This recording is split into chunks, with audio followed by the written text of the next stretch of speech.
সুপ্রভাত বন্ধুরা, কেমন আছো তোমরা সবাই? ভালো? বাহ, আমিও খুব ভালো আছি। জানো আজকে কি ঘটেছে? তোমরা তো জানো যে আমার একটা ছোট্ট মিনি বিড়াল আছে। আমি যখন আজকে ওকে নিয়ে আদর করছিলাম, ও কি করলো জানো? দূরে একটা ইঁদুর দেখতে পেলো। ও ইঁদুরটা দেখে আমার কোল থেকে নেমে দৌড়ে চলে গেল। আমি ওকে আর ছুতে পারলাম না, ও তো আমার থেকে দূরেই চলে গেল। ঠিক এরকম আমার কাছে কি ছিল বলো তো? বিড়াল ছিল আর দূরে গেছিল ইঁদুর।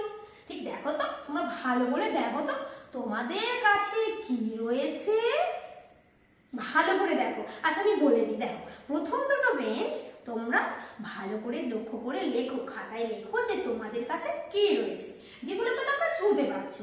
আর পরের দুটি বেঞ্চ তোমরা ভালো করে এই ক্লাসরুমটার আশেপাশে লক্ষ্য করে দেখো তোমাদের থেকে দূরে কি রয়েছে, যেগুলোকে তোমরা ছুঁতে পারছো না।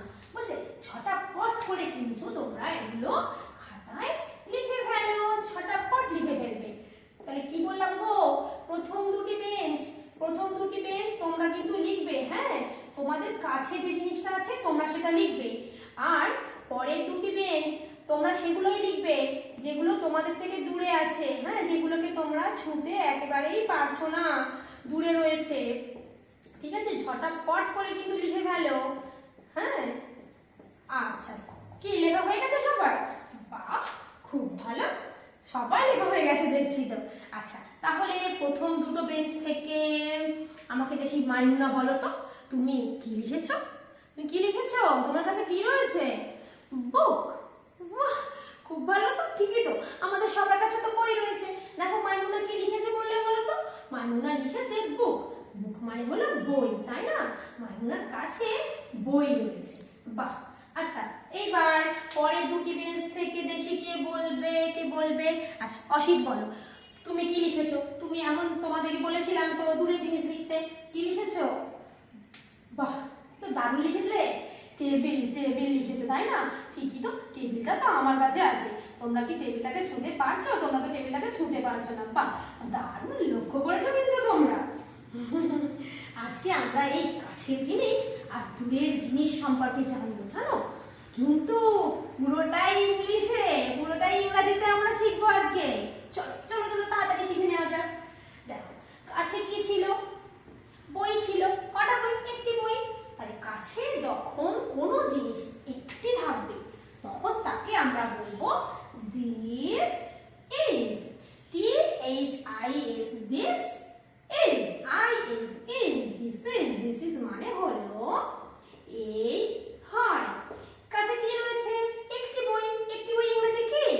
এ বুক। বাহ, একটি বই ইংরাজি হলো এ বুক। তাহলে এই হয় একটি বই। আর তাহলে দূরের জিনিসকে কি বলবো? কাছের জিনিসকে তো দিস বলে দিলাম। দূরের জিনিসেরও কিন্তু আলাদা নাম রয়েছে। হ্যাঁ, সেটাও তো শিখবো।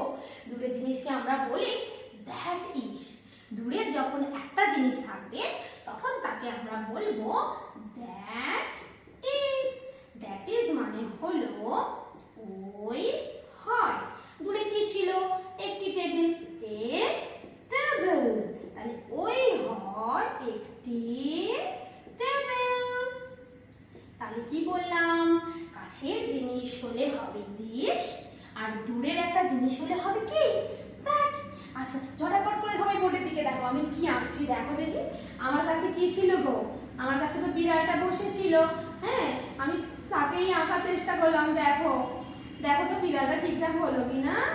আর বিড়ালটাকে কাকে দেখে ছুটে চলে গিয়েছিল? ইঁদুর, তাই না? ইঁদুরকে দেখে চলে গিয়েছিল তো। হ্যাঁ, দেখো এবার তাহলে এই বিড়ালটাকে কি বলবো? This is a cat. আর ইঁদুরটাকে কি বলবো? That is a rat.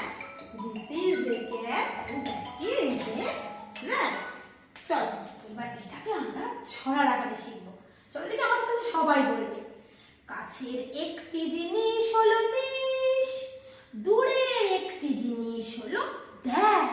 আবার বলো, কাছের একটি জিনিস হলো দিস, দূরের একটি জিনিস হলো দ্যাট।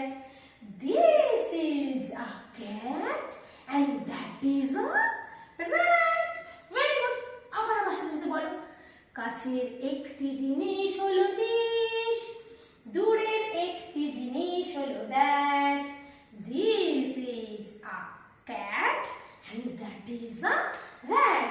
তাহলে আজকে আমরা কি জানলাম বলো তো? আজকে আমরা শিখলাম দিস এবং দ্যাট